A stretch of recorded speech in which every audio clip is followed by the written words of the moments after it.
3 conditions à respecter chaque jour pour guérir de l'angoisse chronique. On en parle et abonne-toi si tu veux une vidéo par jour pour guérir de l'angoisse. Première condition, renoncer au lieu de céder. Ça, c'est par rapport au mécanisme de recherche de contrôle, certitude de réassurance physique que je t'affiche à l'écran. En gros, toutes ces choses que tu fais physiquement pour essayer de gérer, pour résoudre une angoisse. Et du coup, une fois que tu as compris qu'il faut arrêter les 12 mécanismes physiques, tout va dépendre de ce qu'on appelle le seuil de réactivité. En gros, c'est quand ton anxiété est soit trop intense d'un coup, soit trop longue, elle dure depuis trop longtemps. Ou alors un peu des deux en général. Et donc quand tu atteins ce seuil de réactivité, tu vas ressentir une compulsion, c'est-à-dire cette impression de « là c'est trop, je dois faire quelque chose ». Cette nécessité d'action. Et donc suite à cette compulsion, tu as 2 options. Céder et faire le mécanisme physique, ou renoncer et juste accepter l'émotion, la pensée ou la sensation inconfortable que tu ressens. Et juste du coup d'attendre que ça passe. Et donc si tu cèdes, tu reculeras dans ta guérison. Et si tu renonces au nécessaire, tu avanceras.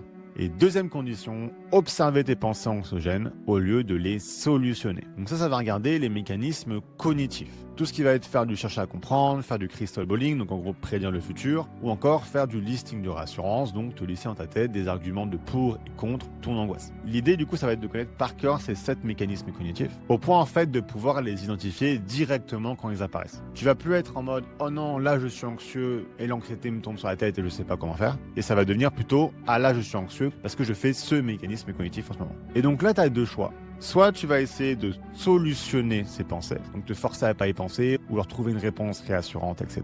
Ou alors observer, c'est-à-dire rester neutre en termes de réaction, et juste observer les phrases de manière syntaxique qui parcourent ton esprit à ce moment-là. Évidemment, tu te sentiras mal pendant ce moment-là, tu auras du cortisol dans le sang, et donc il faut juste que tu attendes que ça passe. Ton action de résolution n'est plus active, n'est plus quelque chose que tu fais ou que tu te dis, c'est juste la patience. Et l'idée du coup, ça va être de quotidiennement noter ces pensées que tu as pu observer sur du papier pendant ce qu'on appelle justement le moment anxiété. Donc un moment de ta journée que tu dédies justement pour guérir activement ton angoisse. Et là où tu fais du journaling, tu écris sur papier les phrases que tu as découvertes, que tu as observées dans ta journée. Et c'est cette technique qui va t'apprendre du coup à connaître ces mécanismes. Et en connaissant ces mécanismes, du coup, tu ne peux plus te faire surprendre. Et c'est la dernière chose que tu dois savoir aujourd'hui. L'anxiété ne peut survivre que si tu es surpris. Le fait de connaître par cœur un mécanisme de l'anxiété fait que tu n'es plus surpris par ce mécanisme et du coup, tu peux plus être atteint par l'anxiété à ce niveau-là. Et du coup, après, c'est comme si tu avais des robinets que tu éteignais un par un. Et troisième condition, accepter.